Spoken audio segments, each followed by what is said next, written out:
Pemirsa, Dewan Pimpinan Daerah Himpunan Pramuwisata Indonesia atau DPD HPI Provinsi Bali menyerahkan bantuan kemanusiaan kepada korban tanah longsor di Kabupaten Bangli kemarin.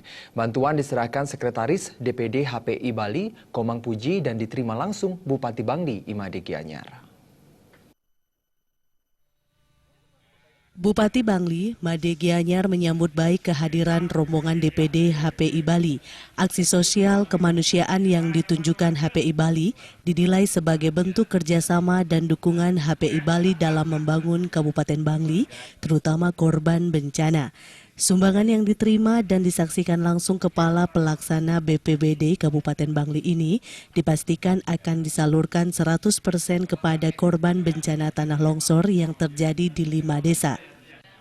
Karena kita di Kintamani sedang berbenah untuk membenahi objek ini, sehingga kepedulian sekarang kami ucapkan terima kasih banyak, dan apa yang Bapak berikan tentunya dikelola dan 100% masuk ke korban, dan bahkan pemerintah daerah kalau kurang, pemerintah daerah akan menambahkan lagi. Ketua DPD HPI Bali yang diwakili Sekretaris Komang Puji mengatakan bantuan kemanusiaan yang diserahkan berupa pakaian dan uang tunai yang dihimpun komisariat dan 11 divisi yang dimiliki HPI Bali senilai 20 juta rupiah. Penyerahan bantuan ini juga dihadiri Dewan Pengawas HPI Bali Ketut Manik, Dewan Kode Etik Ketut Warse, dan Wakil Ketua DPD Gusti Ngurah Setiabudi, serta Biro Kesejahteraan yang bertanggung jawab dalam penghimpunan dana sosial HPI Bali Ketut Juni Arjana.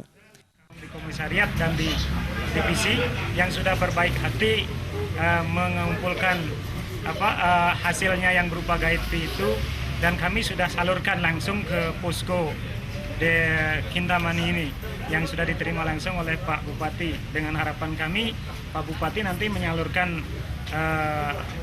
sumbangan anggota semuanya itu ke pihak korban yang berhak untuk menerima itu. Usai menyerahkan bantuan kemanusiaan, rombongan DPD HPI Bali melanjutkan kunjungan ke Bangli dengan melakukan persembahyangan di Pura Ulun Danu Batur. Selain memanjatkan doa untuk kerahayuan jagat Bali dan Kabupaten Bangli pada khususnya, persembahyangan ini juga mendoakan korban meninggal pada bencana Bangli dapat diterima di sisi Tuhan yang kuasa sesuai amal bakti. Datang ke Pura Batur ini mendoakan agar alam ini lebih bagus lagi, dan harapan kami ke depan di Pramuwisata, mari kita sama-sama untuk menjaga lingkungan ini sehingga tercipta sejuk. Sabtu pesona itu salah satunya adalah sejuk. Dengan adanya banyaknya tumbuh-tumbuhan yang tumbuh kembali dengan segar, itu mengakibatkan kesejukan timbul. Dalam kesempatan ini, DPD HPI Bali bersama Bupati Bangli juga menguatkan komitmen untuk terus menjalin kerjasama, utamanya untuk memajukan pembangunan dan potensi pariwisata di Kabupaten Bangli. Suteja, Bali TV.